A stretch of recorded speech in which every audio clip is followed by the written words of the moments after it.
Welcome, everybody. We're here for another episode of the Immigrant Finance Podcast. Welcome. Thank you for taking the time to listen. Today, I'm going to speak about the top 3 reasons that debt shouldn't be an excuse with your finances. Why debt shouldn't be something that holds you back and keeps you stuck. And this is such an important theme to be talking about as we are wrapping up 2021 and heading into a new year, into 2022. And the reason is that for so many people, debt can feel like such a burden. It can be so overwhelming and make you feel guilt, make you feel shame, make you feel like you can't move forward with your finances, that you can't be an investor, all these things. And this is something that comes up for a lot of people in our community. So I wanted to address, I've been hearing it from some folks, and I also had some recent experience myself with this. So I wanted to share a story about some steps I was able to take recently to make a big financial decision despite fears around debt and how that was making me feel. So let me introduce myself quickly for those of you new to our community. Welcome. I am Adina from Immigrant Finance. I am an immigration attorney. I am the wife of an immigrant. I am the great-granddaughter of refugees. And I started Immigrant Finance with my husband, Mao, who's an immigrant from Ecuador. He came to the U.S. in 2013, and together we personally went through the experience of really struggling with navigating the financial system with him being a new immigrant. There was no information we could find anywhere on how he as an immigrant could be doing things like opening a bank account or getting a credit card, investing, taking out a mortgage, getting health insurance. And even as an immigration attorney, I found it really hard to find resources on this topic. So we started with blogging about what we were learning in 2018 at immigrantfinance.com. We have since grown the platform to really be the home and place for people who are going through this so that you don't have to feel alone like we did, and so that we can have community together as we go through this, and really to share what we wish someone had just shared with us in the very beginning to save us time instead of having to really waste 7 years in the dark navigating this and trying to figure it all out. So for today's topic, we're talking about debt. Let's do it. This is a big topic. This is a topic that's hard to talk about. And if you have been hanging around our community or heard a couple episodes, you know I'm not afraid to talk about things that are hard to talk about. And I would much rather say something controversial or that may upset some people, but could be helpful for you to hear than to not say it at all. So I'm okay with that, even though it's a little scary. But debt is one of those topics that has a lot of emotions around. A lot of people judge people for debt. And then a lot of people, if they have that debt, feel a lot of that shame and guilt. So that is a big barrier when it comes to your finances. That can be something that really holds you back, having all that weight of those emotions and judgment from others, self-judgment. So let's talk about how to move past that, because you shouldn't have to be stuck where you are just because you have debt. There are plenty of people who have debt and who are also investing and starting businesses and building wealth. And there's certainly a way that you can address both at the same time. It's totally fine to have multiple financial goals. In fact, you should. It's just all about being strategic. And I want to be clear in this episode, I am not by any means saying that you should ignore debt or not pay it off. That is not the point I'm trying to make here. You know, of course, you don't want to be paying high interest if you don't have to. And it's important to have strategies to pay down your debt and have a plan and to get help and support if you need help with that. If you are really, really struggling with debt, I would recommend looking at Debtors Anonymous. And there's a lot of debt support groups and free guidance available in different states that can help you in that.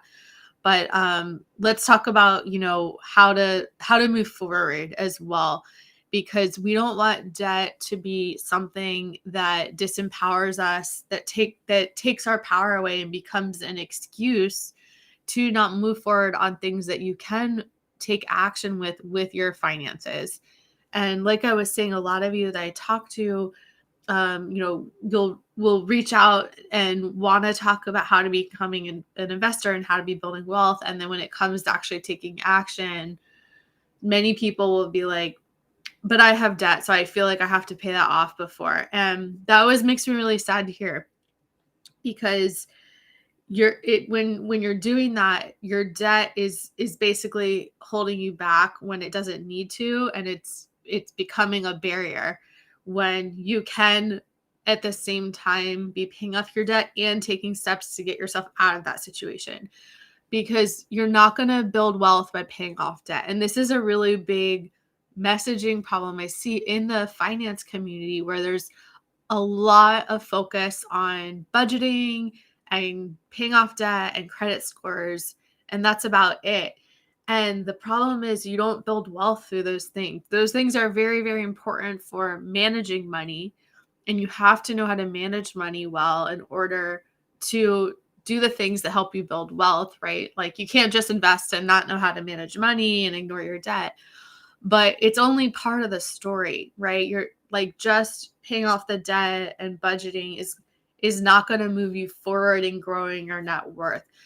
So I want to really encourage you to think about, what can I do in addition to taking steps to pay off my debt, to expand and to grow my financial options and future, so that in the future, not only is this debt paid off, but I'm also in a better position and I have more wealth that I have developed over time. Because it takes time to build wealth, and that is actually the number one secret, really, to building wealth through investing, is just time. It's just time in the market. It's not so much how much you invest, right? Or having to have some secret strategy, right? There's very simple, effective ways to be investing that have been proven over the past 100 years to have very high rates of return that are not that complicated, where you can really build wealth over a lifetime, over decades of, tens of thousands or hundreds of thousands or even millions of dollars, just by investing consistently with time, over and over, and having that grow on itself. And when you wait to start investing because you want to pay off your debt, you miss out on that opportunity. That is the biggest thing I want to emphasize, that again, the way you build wealth through investing is time in the market, and you need that time. And so it's important to start as soon as possible, right? Instead of waiting until you pay off your debt, because you will miss that time. I hope that makes sense. So again, it's about learning to manage your debt, so it doesn't get in the way of your goals, so that it can be something that is paid off, so that, all of your money can be going toward investing and meeting goals and financial wealth instead of paying off debt. But it can't be the only thing that you're thinking about. It's so important to also be doing things that are going to help you expand and grow, like investing in the stock market, like starting in a business, like investing in your business, like investing in yourself and your knowledge and education, and not letting debt be an excuse that holds you back and prevents you from doing those things. Because let's be honest, doing those things can be a little scary. Investing, especially if you're the first one in your family to be investing, right? Or if you feel nervous about investing as an immigrant, taking steps to invest, or taking steps to invest in yourself or in your business, are scary. They are going outside your comfort zone. So it can be easy for our minds to play tricks on us and be like, oh, well, I have this reason to kind of not have to deal with that and not do something that's scary right now, because I have this excuse, which is my debt. And so, yeah, I can hold off and wait. And I feel more comfortable if I just focus on my debt right now. Now, staying in your comfort zone and doing what's comfortable is not how you build wealth. And it's all about going outside your comfort zone and pushing yourself to take reasonable risks, reasonable investments that, investments are not guaranteed, but it's about the opportunity cost. It's about the opportunity you would miss out on, and lose if you were to not pursue that investment. And that can be worth a lot more, right? What you could potentially lose by not doing something, and have a much bigger possibility than maybe the small possibility that things don't work out, right? So it's about learning how to change your relationship with thinking about money and with debt, and learning how wealthy people think about and leverage debt. Wealthy people actually use debt as a tool to build more wealth and make more money. So you see wealthy people going into debt all the time. For example, mortgages to buy properties. You'll see lots of wealthy people who own multiple properties and they have multiple mortgages. So those are really, really big debts that they have, but they understand that those properties are going to go up in value and they're going to make money off those properties when they sell them, and they'll be able to pay back the debt plus make a profit. So that's an example of how wealthy people leverage debt. You'll also see wealthy people doing that with investing in themselves, whether it's education, getting a graduate degree that's going to put them in debt, but will allow them to have a higher earning potential and higher salary the rest of their life. Or you can see wealthy people doing this with investing in themselves with conferences, networking opportunities, coaches, mentors, basically putting themselves in the room with people who are going to push them to the next level, who are going to teach them new things that will help them build more wealth. And you'll see wealthy people, throwing an opportunity like that on a credit card and going into maybe temporary debt for it if they don't have the cash immediately in the moment, so that they don't miss that opportunity, because they understand that they will get the money to be able to pay it, at some point. It may be in a week they'll get it, or in 30 days or a couple of months, but they're not going to get that opportunity again to go to that event or to work with that person who's going to teach them something. So wealthy people understand this very well, and that's why you'll see them using debt as a tool to leverage. Now, in order to do this, you have to know the difference between kind of good debt and bad debt. And basically, this comes down to what's an asset, what's a liability. This is something that we teach our students in immigrant finance school, much more in depth. But basically, assets put more money in your pocket over time, liabilities take them away. So with assets, it can make sense to make investments and go into debt if something is an asset instead of liability. That's like the example I was giving with the real estate properties. That can be a form of good debt if it's a good investment, because they're going to make more money later when they sell the property or when they rent it, and they have the renter paying the mortgage loan for them, right? They know how to leverage it. So it's really important when you are engaging with debt and thinking about going to debt for something, thinking about if it's an asset or a liability. A liability may look like something that is going to just be a drain on your money. For example, a car can be a liability. People have different views on this, but arguably a car can be a liability because it just decreases in value over time, right? The second you buy a new car and drive out of the parking lot, it goes down like thousands of dollars in value because it's now used, it's previously owned. And there can be high expenses to maintain the car, to get parts fixed, right? So some people view a car as a liability, and that's why you'll actually see a lot of millionaires in the US who drive, used cars, who are not very fancy, focus on safety and function, but then they've got millions of dollars in investments because they understand the car is a liability and their investments are an asset. Or you'll see them go, having that used car, but they've got forms of good debt that they're leveraging, like mortgage loans on multiple properties, investments in scaling their business, right? That's going to help their business make more money, and things like that. So I was going to tell you now a little story about a recent experience I had with debt and needing to change my thinking around it and kind of walk you all through that process in case it's helpful for you. In case you're in a situation where you've got some credit card debt or maybe an auto loan debt and it's making you feel bad, it's making you feel stuck, you're having trouble paying it off. But you also want to be taking your finances to the next level. You want to be investing or you want to be starting a business and you're feeling overwhelmed and not sure how to do that because you've got this debt hanging over you. So again, it goes back to like thinking about what is good debt, what is bad debt, and then knowing you can pay off your debt at the same time you're investing. I do not believe that anybody should have to wait to invest because they have some debt. I mean, of course, it depends the amount. Like if we're talking extremely significant amount of debt and not being able to pay your basic living expenses because of that, that's kind of an exception. That's a case where you want to maybe really get some support and have some guidance on a debt payoff plan. I'll put in the links below some resources that can be helpful for that. But if it's not such an extreme situation, you can do both. And we help our students all the time learn how to really narrow down and plan their financial goals. So and build out a system to implement them so that they can at the same time be paying off their debt every month, but also be investing so they don't miss out on that time in the market.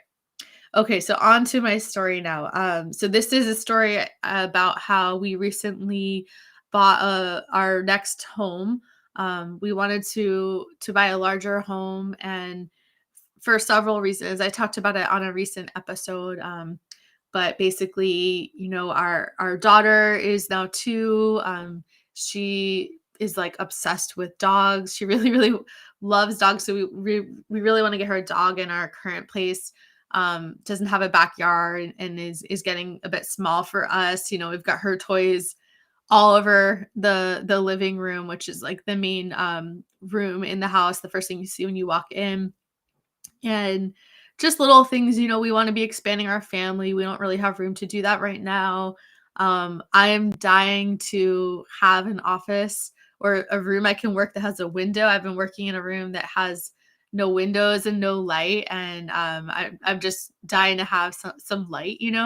So we are at a point where we wanted to buy a bigger house, and we've gone through about a year of all the mindset work to do it because we were really, really scared about going into debt and having a higher mortgage payment than what we currently have. And, going into more debt, having a bigger mortgage loan for a bigger house. And so for a really, really long time, I couldn't even consider or really think about getting a larger home and taking out a bigger mortgage because it terrified me.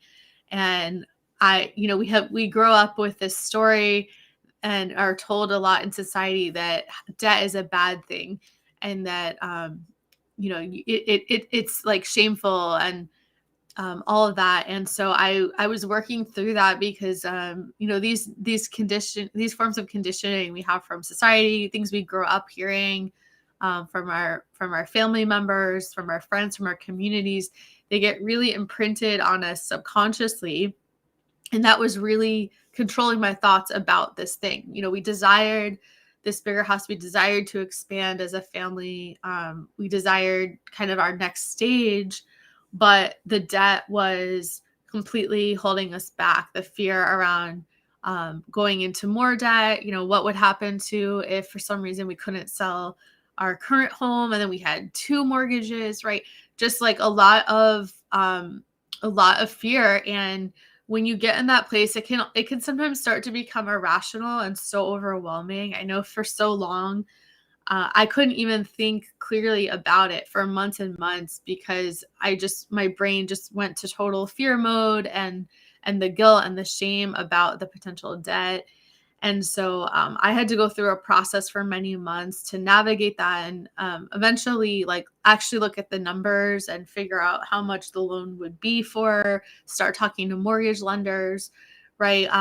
Start to compare the numbers to our current mortgage and really like look in realistically what would it mean to have this larger debt. And still despite that, I personally felt so stuck still, because the fear of having more debt just again was so overwhelming. And I had to eventually realize that debt is a tool. It can allow us to have a better life. And when I finally got clear on the numbers, and we found a place after looking for many months, we found a place that we absolutely loved, that had everything we wanted. Looking at the numbers very closely, finding out exactly what the mortgage payment would be, finding out exactly how much higher it would be, and what we would get for that difference. And it turned out, for not that much more. It's definitely a higher mortgage payment. It's definitely more debt, but it's not as big of a gap as I was expecting in my head, or having fear about. It was something that would be somewhat manageable for us. We were going to get so much more for that little increase in debt. So we were going to go from having no backyard, very little space, no office, right? Lots and lots of things. Not really space for any guests. Not space to have another kid and have a family. Um, not being in a community we wanted to be in, right? Not all of these things. We were going to get all that just for this small increase in debt through a higher mortgage payment. And I had to realize that this was actually a resource to be able to take out this higher debt, because our quality of life is going to dramatically change. We're going to have a backyard. We're going to have a porch where we can entertain and have our family over and have meals outside and grill. We're going to have, more space to hang out as a family that is in a nice environment, and not necessarily have to be the same place where all of our daughter's toys are scattered across the room, right? We're going to be able to dream about having a bigger family because we'll have space for it. We're going to be able to have a working environment that makes us feel creative and that has light in it, so that we can feel more inspired and inspire this community more. And so ultimately, again, I had to realize that debt here turned out to be a tool that could allow us to have a better life. And this is a very different way of thinking than what a lot of people say about debt, but there's a saying out there. I learned this from Harriet Jackson, and she talks about how there are two forms of currency or resources in this world. It's cash and credit.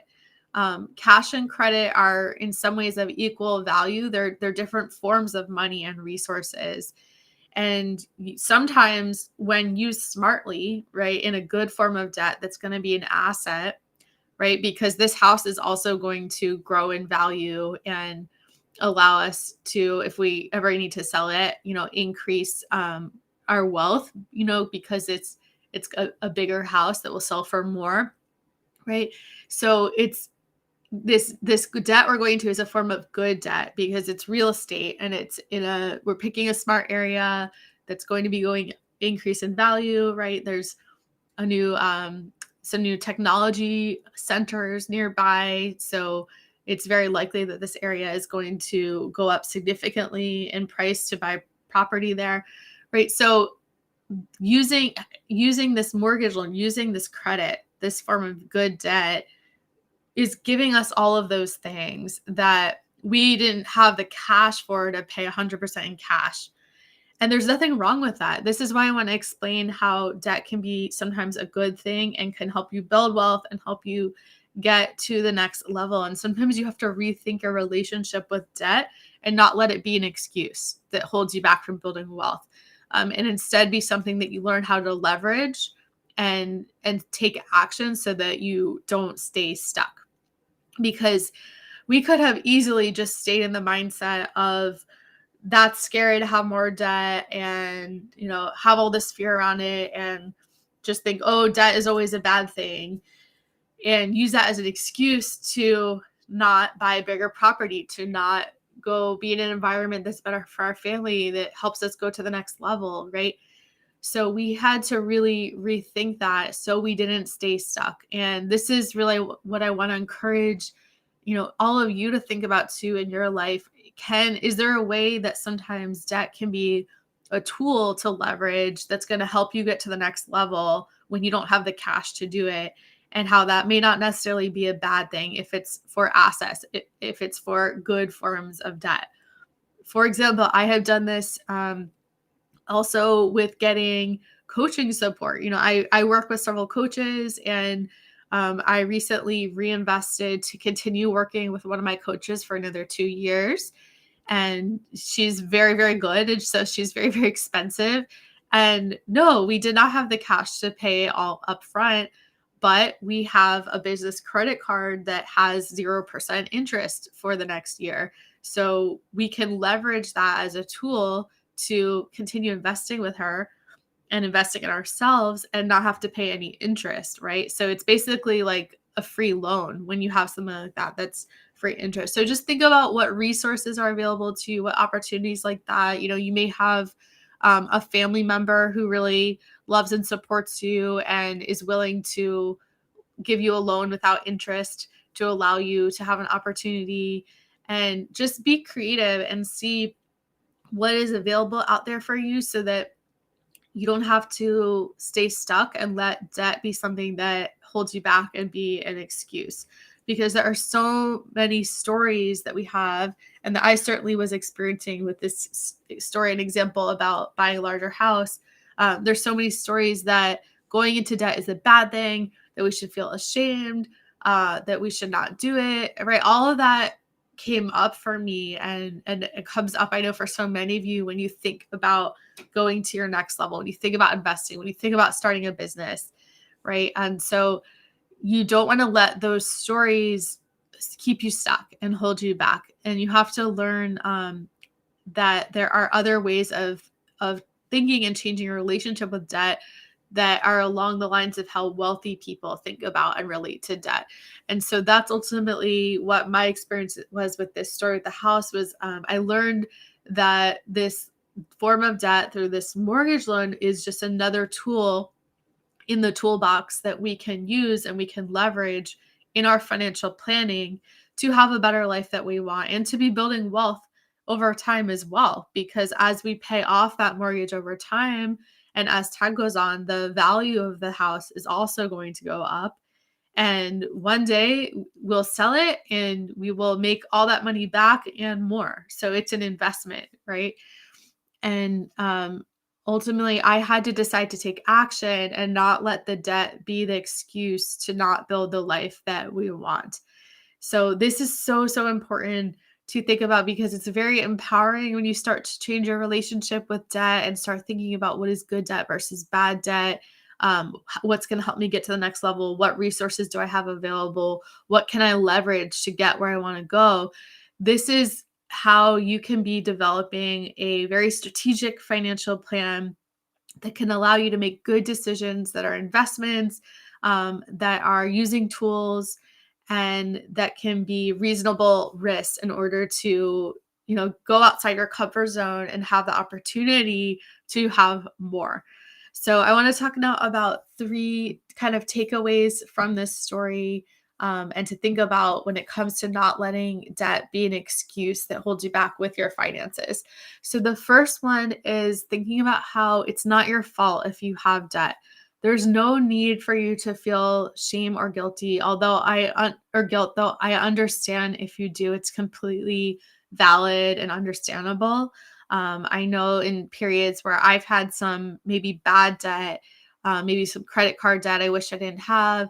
It has, particularly when we were struggling a lot financially and we didn't have a lot of options, it made me feel so ashamed.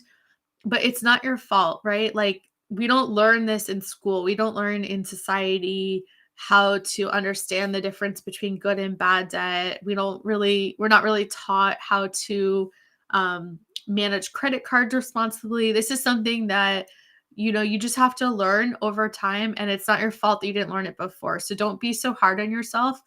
Again, wealthy people leverage debt all the time and they don't feel shame about it. right? It's about learning how to use that debt in a smart way going forward, while you pay off prior debt you have, but still take steps to actually be building wealth and not letting yourself just stay stuck in the paying off debt mode, which is not going to actually help you build wealth, right? So thinking about the good debt, the assets, the real estate, the investments in the stock market, and your knowledge and your education in a business, and thinking about how you can start to tap more into those forms of debt instead of debts that take money away from you going forward, right? That are liabilities. The second thing I want you to think about when it comes to not letting debt be an excuse that holds you back is learning strategies to actually pay off debt is part of financial planning. And that can and when you start financial planning and learning more about finances and money, you're going to pay off your debt faster because you're going to have more skills on how to do that, more strategies, more awareness of how you can be paying off your debt and understanding your relationship with money. So don't let your debt also be a reason to hold off on learning more about money and getting started with financial planning. There's no reason that you should have to wait to learn more about finances and get the support that you need because you have debt. It's just going to help you pay off your debt faster when you get that support, right? And then once you pay off your debt, you can actually apply the same skill set and strategies that you're learning to invest more, because when you are paying off your debt every month, that's money going, to your debt, but you can just, when the debt's paid off, just shift it over to your investments, the same amount of money. And then you go from being a debt payer offer, right, not building wealth, to putting that money instead towards something that's going to help you build wealth. So that is a big shift to make. And that's something that you don't want to wait until your debt is paid off to learn. You can start those habits and start learning that while you're in the process of paying off your debt. That's what I was talking about earlier with, at the same time, paying off your debt and investing. And that's something that we teach our students at Immigrant Finance School. And just think about it too, if things are really bad, if you have a lot of debt, if you're really struggling to pay it off, right? At some point you have nothing to lose, right? Learning more about finances and starting a financial plan and getting help, in doing that is most likely going to make things better than what they are now. And if things are really bad, you have nothing to lose. So why not get access to the information and education and support that's going to help you be better going forward and know better, right? So that you can get out of that situation and that cycle of debt you're in and learn some new strategies, learn a new relationship with money so that you can start climbing your way out of that. The third thing to emphasize is, again, that you can do both. You can pay off your debt and be investing. That wealthy people do this all the time. Wealthy people work on their finances despite all the time. So why can't you? Why can't immigrants and their families also do that if you see wealthy people doing that? And if anything, you should not wait to start investing until you've paid off your debt, because you're just going to lose time in the market, and that's losing an opportunity to start growing your money and building wealth. So I hope this was helpful. These were 3 things that you can do to start moving forward and not having debt be something that holds you back, that's an excuse when it comes to your money and finances. And just to sum up, it really comes down to recognizing that, one, it's not your fault, that you don't need to feel so guilty if you have debt. You can just take steps to change it going forward and learn more about good debt and assets. Second is to learn strategies to um, pay off debt as part of financial planning, and not to wait to get started with financial planning and learning more about money, because it's just going to help you pay off your debt faster. And then third is that you can do both. You can pay off your debt and start investing and building wealth at the same time. Again, I hope this was helpful for you. If you have any questions, please reach out. You can message us on Instagram at immigrant.finance or email at hello@immigrantfinance.com. And this is a great example of the type of coaching that we teach in Immigrant Finance School. That is our Building Wealth group coaching and online course program for immigrants and their families, where we help people make the shift from surviving to thriving. So from the being stuck with debt and paying off debt and not knowing how to get out of that cycle, to shifting over to investing and starting businesses, increasing income, buying property, and doing the things that are going to help you thrive and build generational wealth. We would love to help support you as well. So you can go ahead and apply at immigrantfinanceschool.com. Thank you so much and take